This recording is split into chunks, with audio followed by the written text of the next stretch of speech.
tu saya jerit lah, tak boleh nafas, tak boleh nak bernafas. Dan saya masa nak mati dah saya rasa.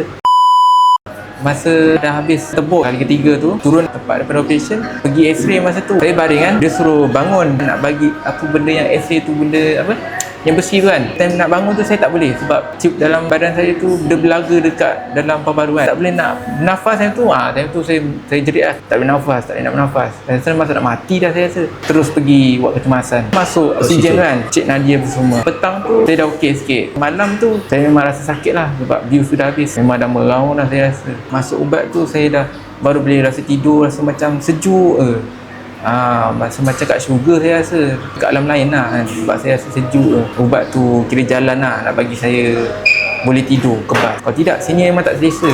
Bila dah berhenti ni tunang rasa bagus lah kan. Tuhan memang bagi dugaan saya macam ni. Dia pun banyak lah tolong saya kan.